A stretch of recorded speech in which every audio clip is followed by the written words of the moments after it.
Jokic has to put it up. Falling away, puts it up. This in with your eyes, ladies and gentlemen.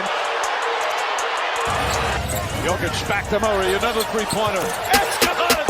Jamal Murray, red hot on the drive, gets inside, stops. Stolen by Caldwell Pope.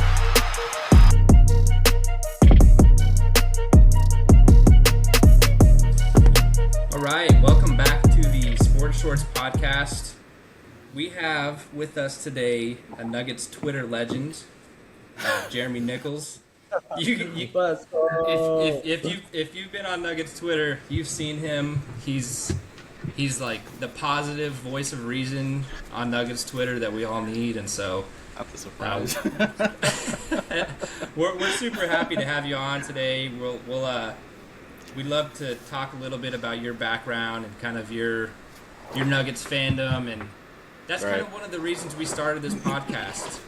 We're excited to talk to Nuggets fans kind of all over the place and hear about how they got started in their Nuggets journey. And we've been Nuggets fans our whole lives, and we've got tons of memories that will be there for the rest of our lives. So anyways, man, really excited to have you. Yeah, thanks for coming on, Jeremy. Oh yeah, I appreciate it, man. Hey, listen, I am very surprised that you mentioned the whole positive thing, because I'll tell you, man, I saw something on Twitter the other day where I posted something, and these two guys are going back and forth, right? Yeah. And one of the second guys that are in the thread, like, he has me blocked for some reason, and I clicked on his page, and like you know how Twitter is now, you can still see what people are saying. So the guy asked him, he was like, "Why do you have Jeremy blocked?" And he was like, "Oh, because he's so negative and he's so this." I'm like, wait, so what am I? I can't tell. Like, am I the positive guy, the negative guy? Which one? I don't know, man. Listen, this guy over here, Brendan, he's like, I don't know.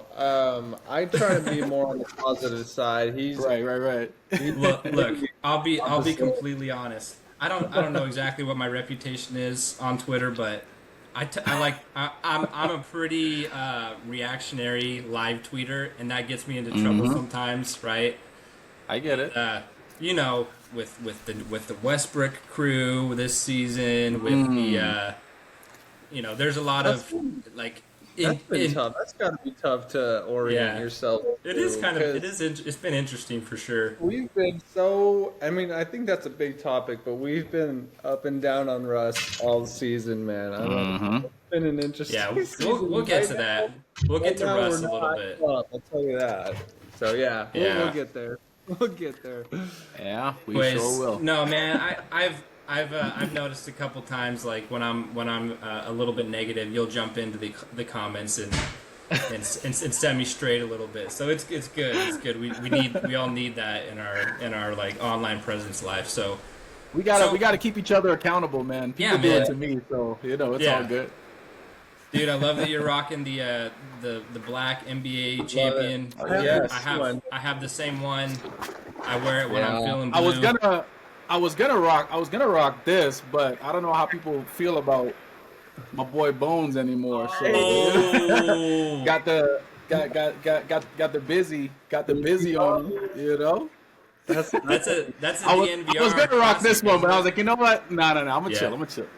Yeah, no, I love that.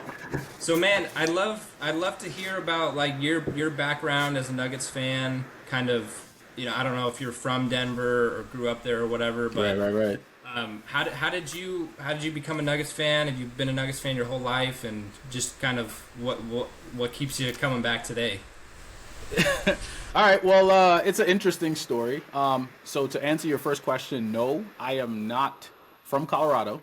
Nice. I'm actually originally from Trinidad in the Caribbean, so Trinidad and Tobago. I know I gotta specify because I know there's a Trinidad, Colorado, right? So, so I always gotta say that. Yeah. But the story about me becoming a Nuggets fan, I actually went to high school in the Bahamas, right?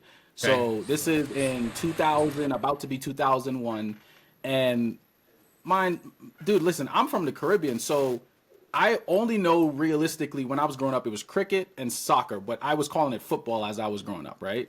Yeah. That's all I knew. But I'm in the Bahamas. The Bahamas, becoming extremely Americanized. So a lot of the game, a lot of the culture, so NFL, NBA, really prevalent in the Bahamas too. So I'm asking my friends, I'm like, man, y'all don't even talk about the soccer that I grew up talking. Like, y'all don't know about this. So I want to be able to get into some conversations with my friends. So I'm like, all right, y'all always talking about the NBA. Y'all always talking about basketball.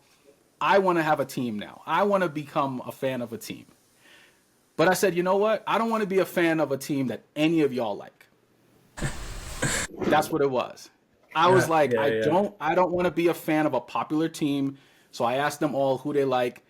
I'm sure y'all can guess the teams that they named. This is 2000, 2001. Lakers, Bulls, like those were, and then like you had some Sixers fans because that's like Allen Iverson. They just went to the finals. Like that was that year. Yeah. So I'm like, no, give me some teams that no one is talking about. Somebody said like the Clippers, and then somebody said the Denver Nuggets. I'm like, the Nuggets? That's a basketball team? So when they said that, I'm like, you know what? That's my team. Just straight up. I was just like, I'm a fan of the Nuggets from here on out. So this was 2000, 2001. And you got there. So you got there before the Carmelo era and everything, yes, huh? Yes, right, pretty much right before Melo got drafted, in 03? Yeah. So like right around that area. So around that time, like you had like your Rashawn Leonards and you had like, like that's when like Earl Boykins was just about to like come around. Like it was that era, right? Okay. So and then of course you saw when Melo came in. So yeah, man, I've been rocking with the Nuggets for 24, 25 years now. So love it, man. I absolutely love it. Yeah.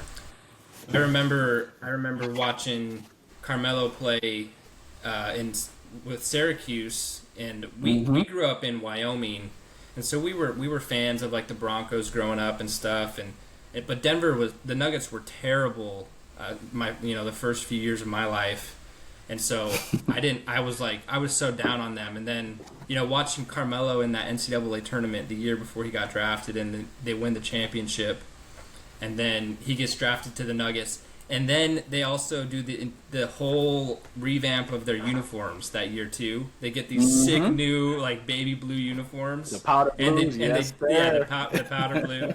They draft Carmelo Anthony, and then we were fans for life that year after they drafted Carmelo. Nice. We had moved to Colorado after that, and anyways, yeah, I love that you experienced that same era. I mean, it was a fun era of basketball. Do you have any like favorite memories from that Carmelo era? Favorite memories. If I'm being honest, yes, there were some great games in that era, right? Like you had the games where I think he had scored 30 something in a quarter. I believe it was against the Minnesota Timberwolves. I could be wrong. Correct. Somebody fact check. Right. Okay, good. You're right. It's Minnesota. So like I remember those, but I remember obviously like all the odd years, pretty much losing to the Spurs, and the years in between we were losing in the first round to. I remember losing to the Clippers.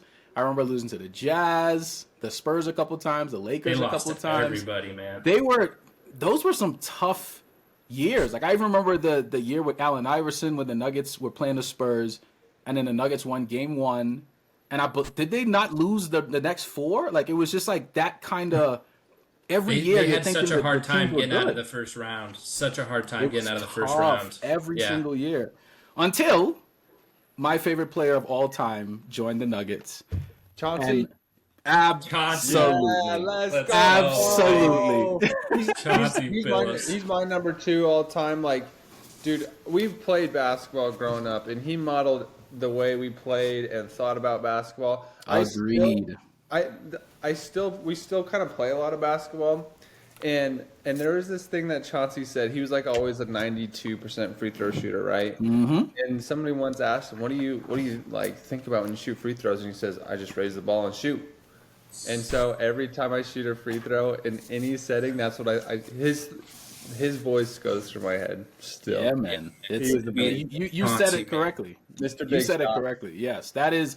Every time I used to watch him play, it was just like of course, you watching him win his ring in Detroit, and those Pistons teams were nice, man. That defense with Tayshaun Prince and Rasheed and a good team. But Good team.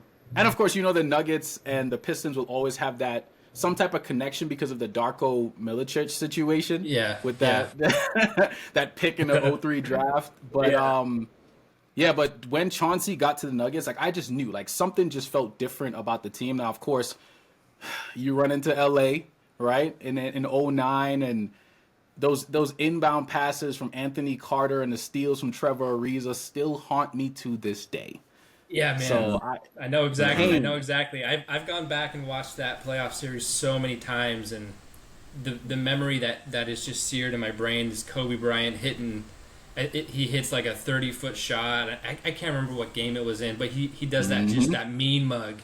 He does the mean mug, and that's the first time he kind of brought up where he's like, you know, he's just angry and he's just letting it out on Denver, and man, that memory is seared in my brain forever. Did you see his reasoning for doing that though? What the reasoning was? Do you have some background to that? He did that. Yeah, he did that because he said it was because of, I guess, George Karl was the coach of an all-star team prior to that, and Kobe was on the team, and I believe there was a moment in the game where Kobe wanted to play, and George Karl benched him.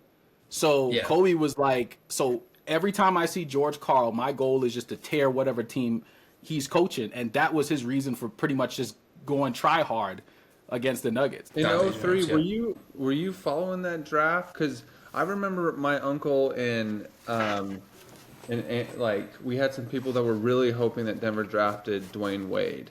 Do you remember thinking about that or hearing about that? I don't know how old you are, but yeah, I'm interested to hear how people like take that, because that could have gone a whole different way as well. Right. So I'll say this. So at the time I was 13? Yeah, 13. So I was 13 at the time. So I was still in my younger stages. Yeah. As a Nuggets fan. So I'll be honest, I wasn't as crazy, and because I rarely watch like college ball as much unless somebody is just like, yo, you gotta see this guy or you gotta do this. Like I watch too many other sports right now. College ball is amazing. I mean, don't get me wrong. Yeah. But it's just too much. I don't got time to learn all the names and the numbers and the stats and the stuff for college right now. But like I said, I was in the Bahamas at the time, and back then when I was 13, again, big Nuggets fan, I was just watching the games. And where I was, it was tough for me to actually get access to watch the games. Yeah. Right? Like you have to like, this is how crazy it was for my Nuggets fandom. Because I couldn't watch the games from where I was, I would listen to the games every night. Right? That's when Nuggets, that's when NBA audio was free. Like now you got to pay for it, but back then it was absolutely free. And I remember listening to this guy, Jason Kosmiski, I believe is his name, and I'm pretty sure he's still on the radio to this day. But if I get a chance to meet him, I would tell him, dude, like you helped me legitimately become a Nuggets fan because that was all I could listen to back then. But to answer your question, like I said, I didn't know too much about the players. I knew about LeBron, I knew about Carmelo, I knew how good those guys were, but I wasn't actively watching those games. So for me, I was just like, whatever player the Nuggets get, I'll be happy with. I was even happy with Darko, but I didn't really know much about him. I just wanted one of the like top 4 guys, really. Super curious to hear that. No, you're good. That's a great question. So when I first started like my Twitter account, I started Twitter kind of late. Because I would hear people talking about it, but I always thought it was this thing because I would see people be like, hey, you get on Twitter and you see people post like this, and this is how people used to post. And they would just be like, all right, on the way to the kitchen to get something to eat, hit send. And you're just sitting there like, why would I want to be on this website? Like, this just didn't make sense until I want to say, I'm sure it's on Twitter. Like, it'll tell you when you join, but I believe I joined like end of '09. And I saw it because one of my friends told me you could actually like grow your business, right? Now, at that very moment is when I started my singing career, right? So when I started my singing career, I'm like, all right, I'm assuming I'm going to have some type of social media presence, right? So I started my Twitter and I started my Instagram both at the same time. So, and then I started kind of building it. But when I was living in New York at the time, I would go to different seminars on how to build your social media presence. And this was when, social media was still relatively like early. And I just started to learn how to build it. And then I remember my dad called me and he was like, dude, I see like because this is when I maybe got to like 10,000 followers, right? And my dad called me and he was just like, can you help me build mine too? Like you're doing something. I'm like, sure, I can give it a try. Send me your password. Let me see if I can do it. And I started building his. And it was just this organic way. Like it's not buying followers, none of that type of stuff. Like you're actually like building your following. So that's kind of what it was for me to kind of start. But initially it was really about music, right? A lot of the followers a lot of the followers that I had initially or got initially was because when I used to do I have a YouTube channel, but I hadn't used it in like 10 years. But I had a YouTube channel and it was growing really fast and I was getting like shout outs from celebrities. So I did a cover of All of Me by John Legend, and he saw it and he posted it on Twitter and he's like, guys, listen, y'all gotta listen to this. This is how you sing it. Because I was just singing in front of a computer, no mic, no nothing, just internal mic on a laptop. And I guess he was impressed with how it sounded. So he posted that. Then I met 2 Chainz when I was in Atlanta. I did a song with him. Like I like in the circuits, kind of going back and forth with a lot of different celebrities and stuff. So my following started to grow because of that. It was a lot of music. And then I want to say maybe 2013, 2014 is when I started to kind of live tweet Nuggets games. Because I didn't want to be bothered. Before, I was just like, I just want to watch the game by myself. I don't need my phone, nothing. But then I was just like, wait, people actually are like, they're agreeing with things that I'm saying. Like, this is kind of weird. And that's when the Nuggets stuff started to really blow up for me. Like, and then I actually moved to Colorado because of the Nuggets, by the way, just so you know. And that was also the year that I think the Minnesota-Denver game 82, right? Yeah, the one, right down to the wire. I remember watching that too, and I'm like, that's when everyone was kind of like this. I mean, some people knew it beforehand, so they say, but that was the game that everyone's like, this Jokic guy, man, he really could be. Hey, all you got to do is check the tweets, brother. That's it. Yeah, that's it. Like that's the thing. It's like people could say what they want, especially online. Like just like you said, you can track and go back to see when somebody made a statement about a particular player. You can do it. You can do it. So because I've been doing that. Bookmark things for good and bad reasons. But no, hey, once you put something out there on Twitter, it's there. So it sounds like you knew. Like, when did you know? Like, when was your like Jokic is him moment? Jokic is him. Well, I'll tell you. So just like you said, the like 17, 18, you start to see signs, and then it would just be a situation of like, you got to pay attention to this guy. Yeah. Like but I'll tell you, I didn't know he was MVP caliber Jokic then. You saw different plays. Like you saw, I think there was a moment where he played against the Spurs, right? I think that was when I saw it, when he actually got to play against Tim Duncan on the end of his career. And yes, Tim Duncan still had his like 20 points, whatever. But you could see it. Like you saw, like, you know, there's certain players you watch and you like, that guy has like the it factor, right? Sometimes it's a one-off situation for certain players. They could have a good game. That's fine. They're all professional. But when he played against the Spurs and you saw him going toe-to-toe with Tim Duncan, I was like, he has like legitimate talent because he just kept doing it. Yeah. Like he just kept going. Like you're going against, this is a Hall of Famer we're talking about, right? And he's still going down to the paint, backing down, still making these crazy passes. Remember when he threw, I want to say it was Kenneth Faried. I want to say Jokic threw this ridiculous pass to Faried. And I'm like, bro, this guy is like legit. I can't tell you the exact date, but I know it was when he played the Spurs is when I really, really started to pay attention. But of course, I think probably 2019 when the Nuggets went into the playoffs and they had the 7-game series with the Spurs again, which is crazy. But of course, a different iteration of the Spurs, right? Yeah. This was obviously with was it DeMar DeRozan and those guys, right? Right. Yeah. And you saw that team, and then they played Portland, and I believe this was the series where there was like a 4 overtime game. Somebody could correct me if I'm wrong. But I saw this guy that everybody called fat, everybody called overweight, everybody called out of shape, all these things, play the most minutes, I believe. If not the most, he was really close to the top. 65 minutes. Right. Like he played this crazy thing, and I'm like, wait, you mean to tell me his stamina is like that? He's legit. Like this is a legitimate Like, he's going to be one of those guys. So I think, so 2017 is when you started to see the signs, but 2019 in that playoff series is when I knew that Jokic had something special for sure. Yeah. And I'm we sorry, watched guys. that. Brendan and I watched that game or that quadruple The 4 overtime overtime game game. in New York. We were visiting New York at the time, so that's kind of a funny memory that we have going back and visiting New York. But We're up that to like game 3 still- a.m. Man, we were so emotionally drained after that game. Like, Yeah. I just remember that call against Jamal where, like, technically they were up by 4.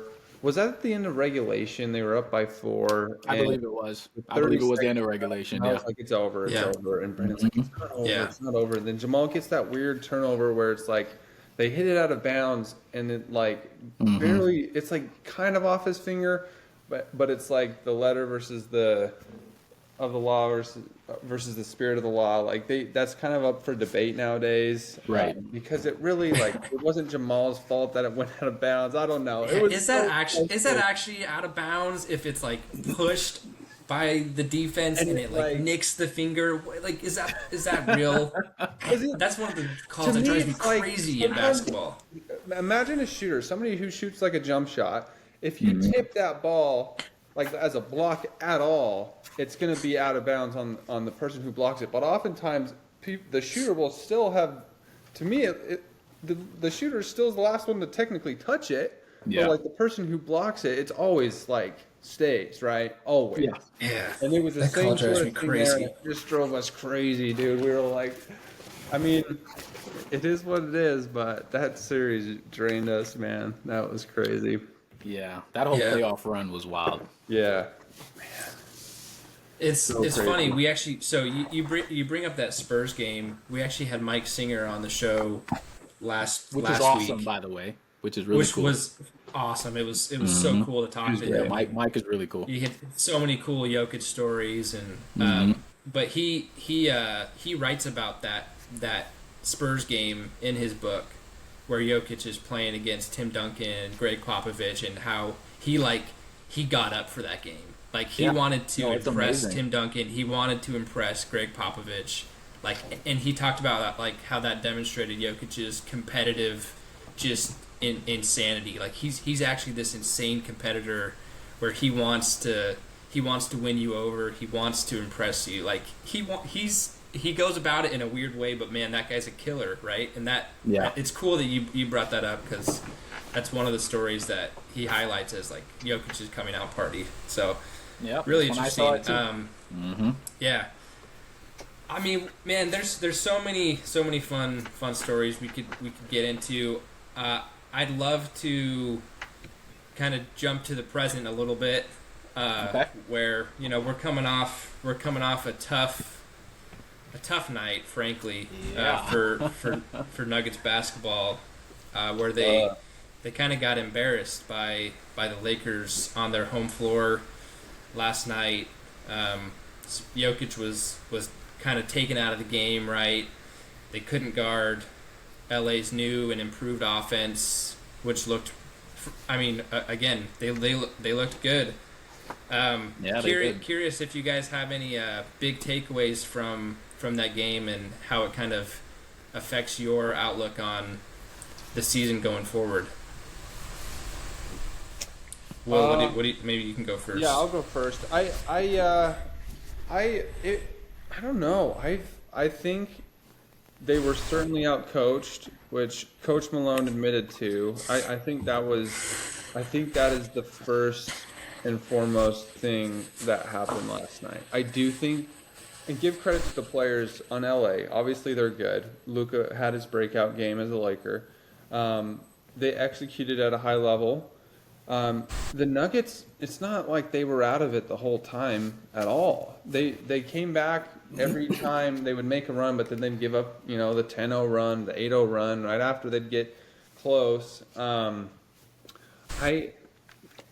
My biggest takeaway is we need some consistency in that backcourt. We need to figure out what that is, and we need to get them prepared for the playoffs.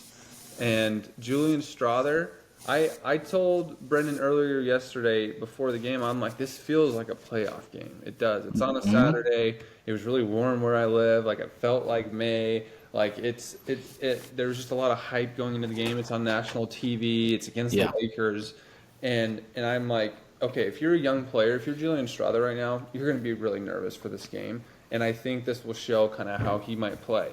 And obviously, he did what he did. He had 5 fouls in 6 minutes. And, That was crazy. yeah, and Absolutely insane. I think he obviously was very nervous. He made some dumb plays. I don't necessarily think that flagrant call was, not that added to his foul call. I don't think that was really flagrant. He also had like two like really shy, like didn't want to go to the ball turnovers, which is and he pretty got picks, pretty. like when somebody picks your pocket, it's just like it's just demoralizing. I do think they played Jokic really well. However, I think the adjustments are there. Mike needed to hit his shots early on, and I think that would have helped spread the floor a lot better throughout the game, which obviously in a 7-game series, like they're going to make adjustments as well. Obviously, this isn't the playoffs yet, but my big thing is, okay, Russ, he played terrible. He bugged me so bad all night. I really am on the Jalen Pickett train. I really am. I think he's very. That's his hot take this season. Yeah, it is. I want him to start playing now and get ready for the playoffs. He takes care of the basketball. He does. He's gained more confidence. And look, when Denver went on these streaks of wins, yes, it was against less good teams, but they're still good teams. It's still the NBA. They were turning the ball over so little. And so many times last night when they had some real momentum, Russ would throw the ball away or he'd bobble it around, and it would just make you just like shaking your shoes. And it's just like so frustrating. And I get it. Like, coaches like, this is history. We're watching these two guys. And I feel like I do not think Jalen Pickett will play. I do not think that will happen. But that's what I wish could happen. And because I do think over the long term, Allen Booth's not going to do anything. Who knows? I do believe in Jalen Pickett. I do. And at first I didn't, of course. Brendan knows that. I didn't like him at first. But he's shown me what I think could really help the Nuggets. Gotcha. What's your big takeaway, Jeremy? Well, before I give my take, Will, I will say two things to what you just said. Mm-hmm. I agree 100% that we didn't see what we see now from Jalen Pickett, right? Mm-hmm. Going back to the summer league, and I've tweeted about this a couple of times. Yeah, summer league especially. Dude, he did not look like an NBA player in the summer league, right? Like he looked like because we were talking about Trey Alexander, because when Trey Alexander got out there, he was balling, and Trey Alexander's my guy, so shout out to Trey. But Jalen Pickett showed out recently, right? Because I'm just like, dude, I'm the type of person that, and I think people know me for this now, I will give you your praises, but I will also criticize you, right? So I'm very fair with how I am with all my assessments. And so when I was trashing Jalen Pickett initially, trashing him. Yeah. But I have to be by the way. Right. Like we have to be honest with what we see. You are 100% correct in saying Jalen Pickett is a player that he reminds me a lot of like Andre Miller, but mixed with like a Monte Morris in terms of not turning the ball over a lot, making smarter decisions, taking his time. He plays with like a slower pace, but he's patient. So him and Russ, they're patient. They're night and day, because Russ is I'm gonna go get it all the time, 100% full speed. Yeah. And yes, when he's not on his game, it could look bad, like last night did. I think he was trying too hard to show the Lakers, right, because of what happened in their past. So a lot of his personal feelings came out in his game. So we saw that clearly while he was on the floor. He was just doing a little bit too much. So I do believe playing a Jalen Pickett last night might have been a better idea. But let's be real. They're not going to do that. You said that too. They're not going to do that. But yeah, man. But my take on it was, honestly, I agree with what Jokic said when he said, like, he was talking about the wins that they won. He said, hey, I think we might have tricked ourselves, right? Now, us as fans, we are super high when the Nuggets are winning, super high. But of course, those losses, they feel like a gut punch. They really do. Yeah. They do. They do. So when those games happen, it's just like, okay, how do we, like, do we go back? Do we, like, how many changes do we need to make? Does this player need to start? Does this need to happen? And we start to get to that place where we start to overreact a bit, right? I do it too. I'm not going to lie. I do overreact a lot, and then I have to retract certain things. I get it. It happens, right? But I saw Jokic last night be very passive, right? I understand they played some type of zone, like just zone Jokic defense where they had 3 on the top of the key and 3 under the basket, and they were stopping him. But the problem is other people have to step up in that moment to open up those lanes again for Jokic to operate. So pretty much LA was like, those guys are going to beat us, not Jokic. Yep. That was the game plan. And he had to get a little bit more help because just like you said, man, that run coming out of halftime where I believe the score was 62-63. The Nuggets went on an 8-0 run. It was like, oh, this is beautiful. Then all of a sudden, LA 10-0 run straight, and it's just like, you know. So the Nuggets are their biggest enemies right now. Like they it's not even so much LA. Because the Nuggets know that they should have gone into that game with a different mindset. And I believe they went into it trying to play the same way they would have played if Anthony Davis was there. This is a different team. You can't attack them the same way. Because this is not just an AD versus Jokic back and forth in the paint thing anymore. This is a defend by committee LA now with a Luka who can stretch the floor and do things that even LeBron can't do on a consistent basis anymore, right? Luka is going to be their guy. And Jokic and Luka, they're friends. But I'll tell y'all, man, and I saw this last night, I believe Liv Moved said this, but I've been a huge Luka fan for years, right?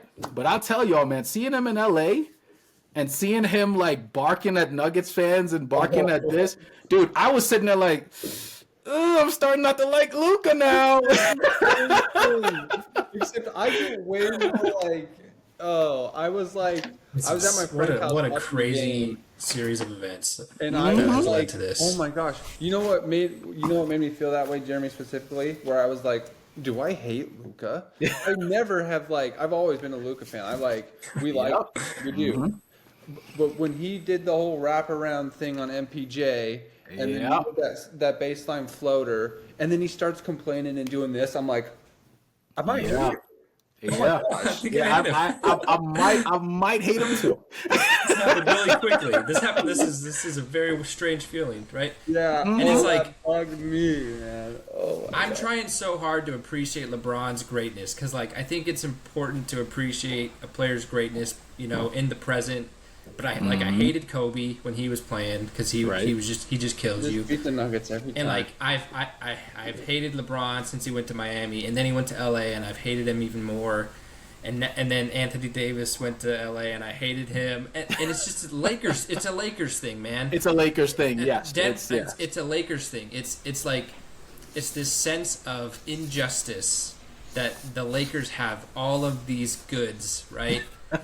and what a dagger to the heart to see Luka Doncic traded to the Lakers, and then the first game against a team we've been dominating.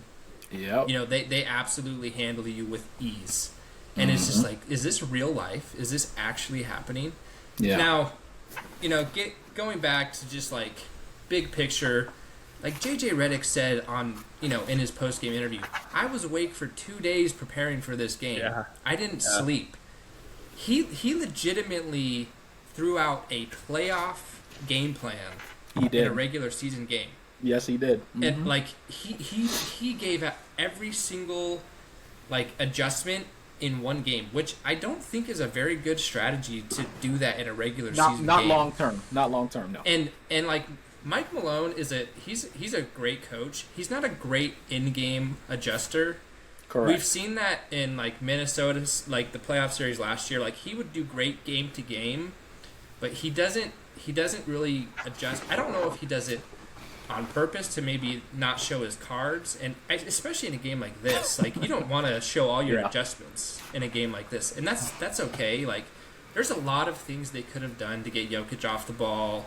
They weren't screen heavy in this game. They weren't bringing Jokic off the ball. They weren't letting him bring the ball up the court to initiate the offense, right?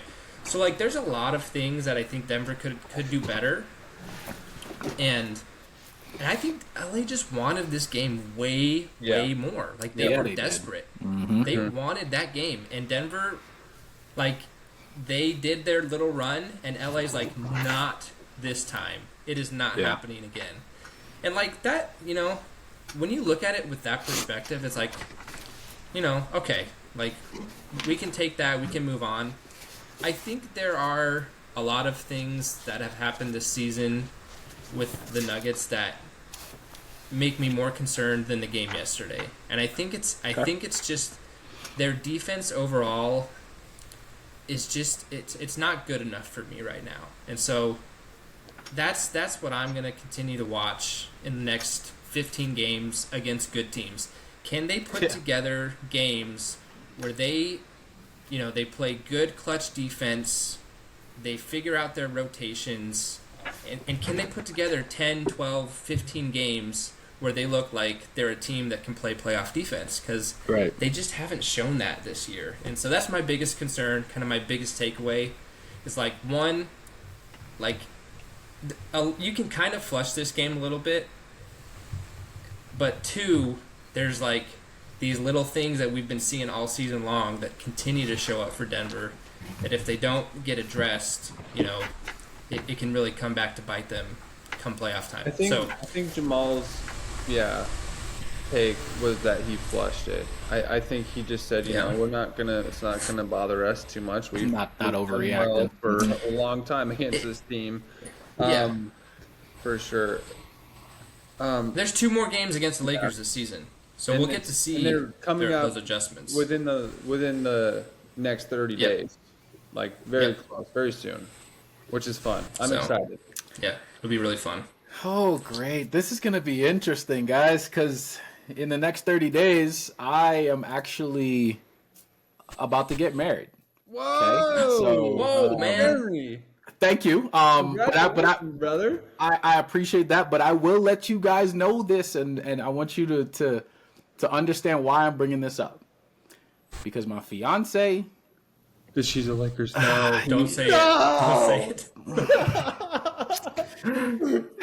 Sorry, guys. It's nice knowing you, Captain. Rest in peace, man. You're gonna be wearing purple and gold next time we see you, man. No. That right there, I will promise you this, and I told her this. I was like, listen, I don't care how fine you are. I don't care about none of that.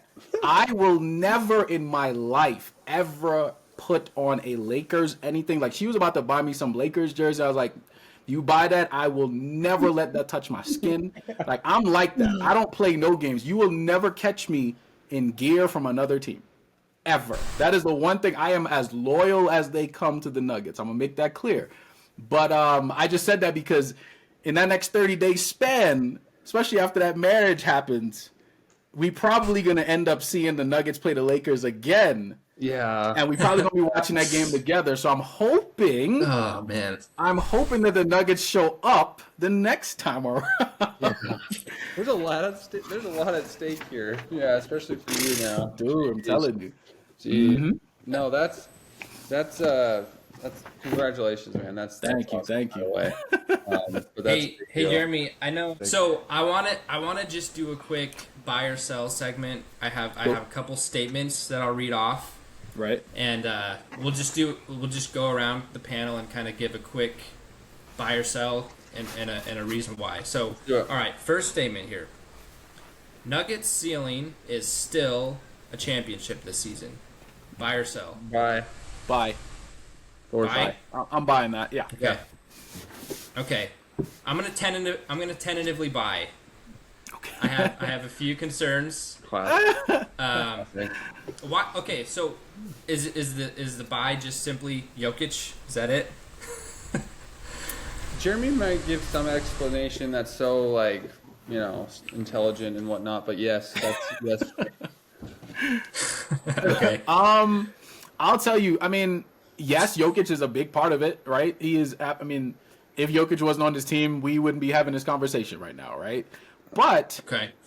if I'm being honest with you, I think the other guys coming back around, like MPJ, of course, last night wasn't a game that we wanted him to have. But let's be real. Prior to the All-Star break, dude, MPJ was looking like an all-star, like a legitimate all-star. Yeah. So I think he's still a little injured, by the way. I think his hamstring might still be bothering him a little bit. I think so just too. To throw that out there. I think so too. So you could still tell that the team is not 100%. AG is still not his best. I know he played pretty decent last night. He did look good last night. Right, Yeah. like he hit some threes. He was crashing the boards. He was doing his thing. But I think overall, it comes when you guys said it. It's consistency, right? Like we have to start seeing that consistency again. But I do believe that put in another situation in a 7-game series. So when the playoffs come around, I believe that this team could beat anybody if Jamal Murray comes to play. That is what it is. So yes, we know what Jokic can Fair do. enough. We know Jokic is the best player in the world, but it doesn't matter who it is. It don't matter how good a player has ever been. They cannot do it alone. Let's be real. People call LeBron arguably the best of all time next to MJ and all this stuff. Can you please tell me when LeBron ever won a championship without another All-Star? It's one of the craziest accomplishments in NBA history. It really is. It's Right. absolutely insane accomplishment. What I'm Jokic still did that year. willing, even at this point, I'm willing to say Jokic is top 5. By the way, maybe that's a hot Like- take, but that's Okay. Dude, hey, listen, we I'm not mad at that. We could totally make this argument statistically, anecdotally. Like, there's so many arguments. Anyways, that's probably for another day. But all right, so we got 3 buys. We get crazy here if we keep Nuggets going. ceiling is a championship this season. We're gonna maintain that that's a buy. All right. Okay. Next statement. Jokic should avoid winning the MVP to lessen the pressure on the team going into the playoffs. Sal. Buy or sell? Sell. All right. Yeah, I'm gonna sell that one. Yeah. Okay. Listen, I'm gonna go the opposite way. I'm gonna say buy. Listen, they're 0-3 with Jokic winning an MVP. They're 1-0 with Jokic not winning an MVP when he should have won. I'm just gonna strictly go off of, that statistic alone. That maybe there's a little bit of less pressure to win. Right. And I don't think Jokic really wants to win another MVP. That's my take on it. That's a fair statement because I'll tell you, my prediction going into this season was that the Nuggets would win the championship and Jokic would not get MVP. That was like I did a podcast with Liv Moods on Gorilla Sports, and that was my take. I'm just like, this feels like that type of year because of what happened last season. This feels like the type of year that they're gonna find a player. I didn't know who the player was, honestly, but there would be a player that would play well. Their team would play well, and no matter what Jokic did, he could have. But I said, if he averages a 30-point triple-double, you gotta give it to Jokic. And it's interesting because that's pretty much what he's doing. Here we are. Yeah. But even still, he's still not the favorite, right? Of course, it's SGA right now, but they were waiting. They always wait for a player to do a little bit something nice, and then they're like, "Oh no, you gotta give it to him," right? So honestly, this is kind of like right on pace. I don't know if it's a pressure thing personally, but I think if you're one of the superstitious people that I know some people are, then yes, listen, give the MVP to SGA. I will take a Finals MVP instead. That would be so much better right now. I mean, MVP is cool, but I'll take the championship. It might be less superstitious. It's almost just like you want them to have a chip on their shoulder as well. You want Jokic to have a chip on his shoulder. So maybe I take back that he doesn't want to win MVP. I don't think he really cares that much, but I think if he doesn't win, there is a little bit of a chip on his shoulder. He's like, okay, well, I still really want him to win. try to move through this. I know we got to be a little bit quicker, but like I really want him to win because of the fact that he goes into a group. Correct me if I'm wrong. Is it only 2 players that have won it 4 times? 2 other players, or is it more than that? I think it's just 2. It's either 2 or 3. It's a very small number. Yeah. Jokic getting into that is like, okay, he is actually one of the top 5 greatest of all time for sure, and that solidifies him in that because and obviously championships help get him there, but without the help that he's had, the other way of getting there is these MVPs. So he really does get his flowers because he really is that good. Imagine if he had, instead of Tim Duncan, like, imagine if he had Manu Ginobili and Tony Parker. I say this all the time. Like, come on. Imagine if he had Steph and Clay as a backcourt. Like, imagine, like, he had Dwayne Wade and Chris Bosh. Like, I just think about it. Imagine if he had Kyrie. Like, there's just things. Or Boston's core right now.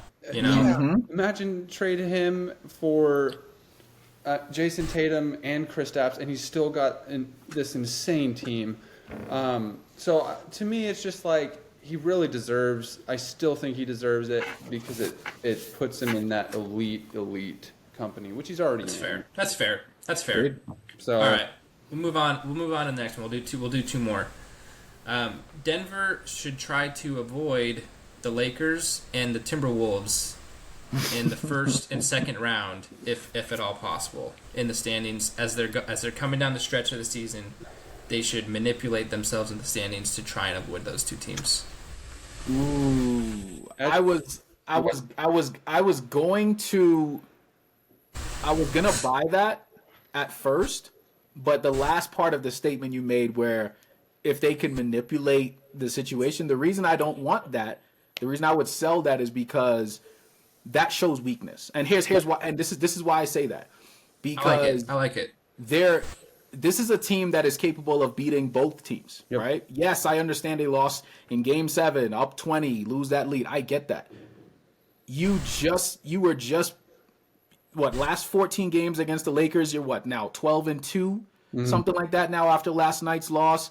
Like, you cannot show teams like that you're intimidated in any way. You cannot, because when you do that, all that does is give them confidence. All that does is tell them that, oh, wait, I'm actually in your head. So I do believe if they have an opportunity to, like, I don't know, push the Lakers down more, do something else, or the Timberwolves, whatever that looks like, they can. But in terms of, let's just say, dropping games just to avoid those teams, I'm selling that because you cannot be scared of anybody with the best player in the world.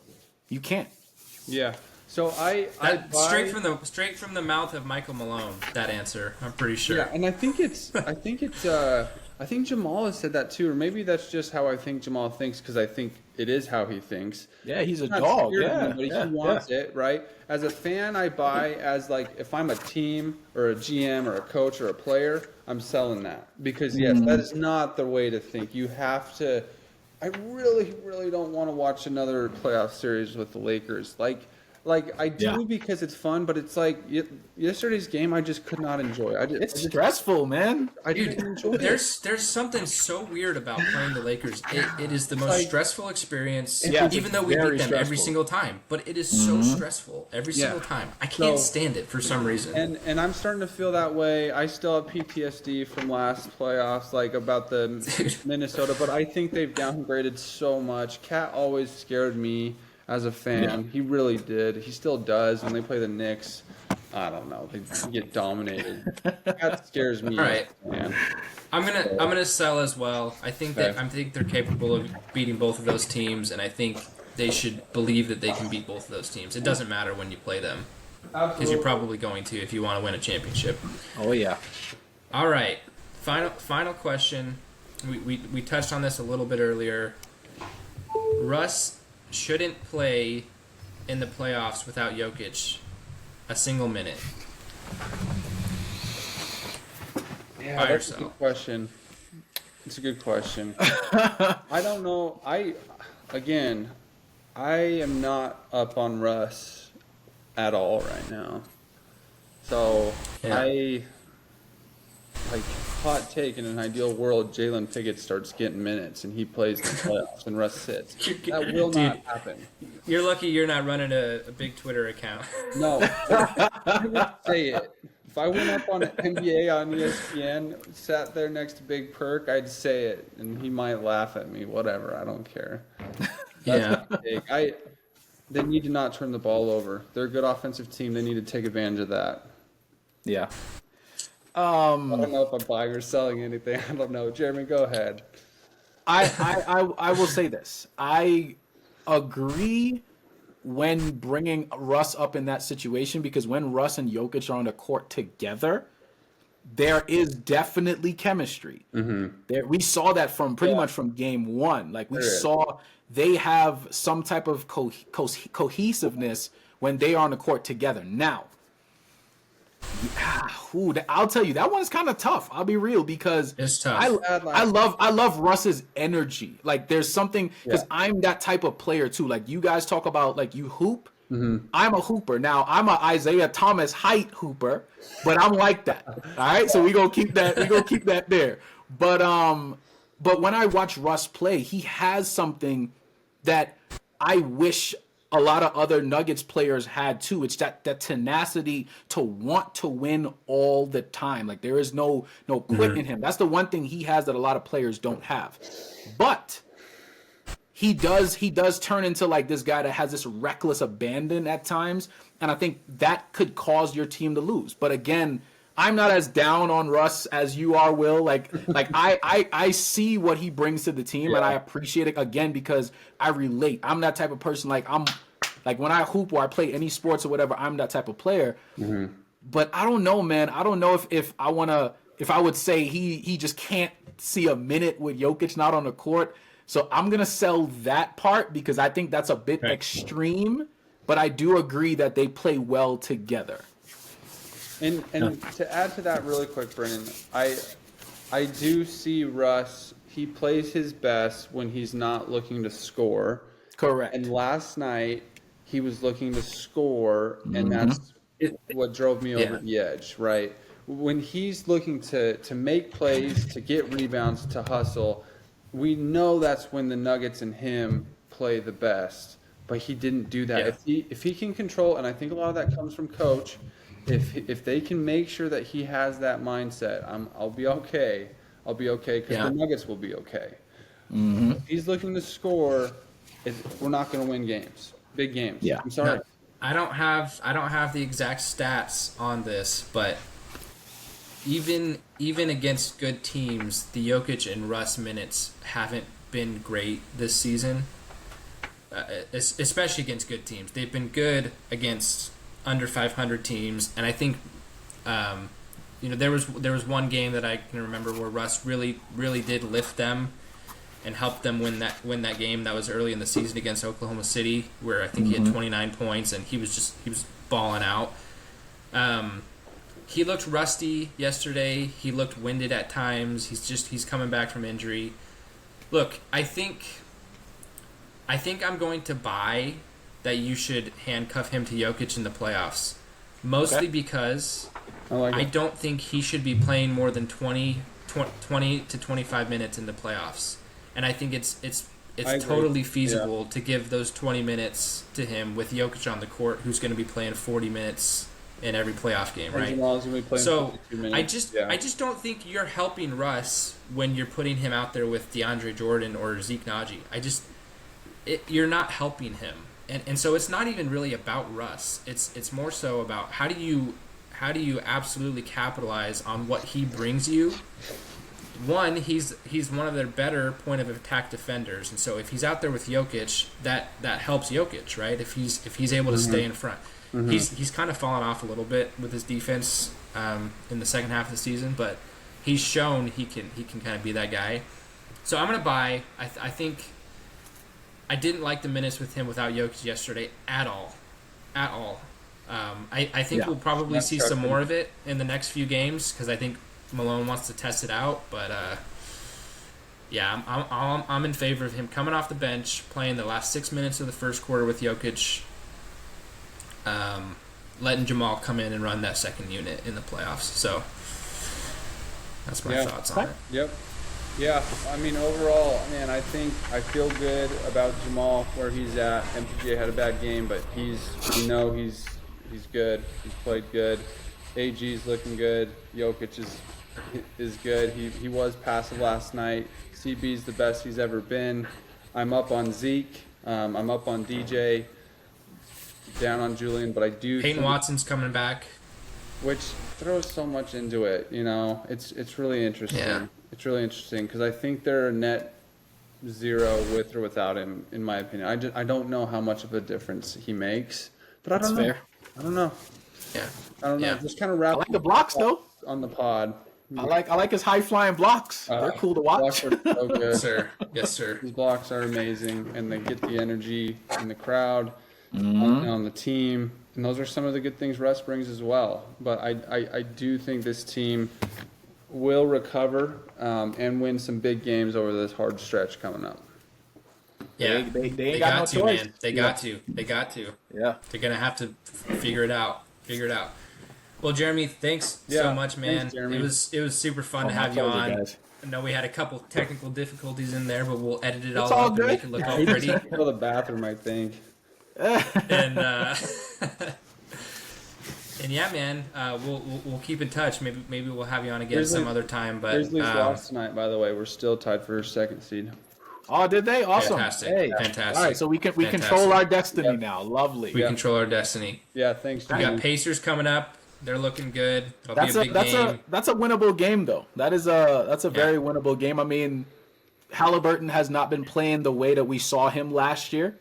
At least not right now. I mean, of course, they still got Siakam, who was an all-star, and Miles Turner is always a decent player. I do like wasn't it Andrew Nemhard? He's really good. He's getting Matherin. They got guys on that squad that can ball. I believe Obi Toppin is over there now too, right? He's one of the backups. But he's one of my favorite players. They got a nice little team. He would be so. such a good Jokic player. Obi Toppin would be such a good Jokic player. Oh my gosh. He would be the next up. It was like Kenneth Freed, the AG, the Obi Toppin. Yeah. Yes. Into the guy in the dunker spot. You gotta have players like that running that baseline.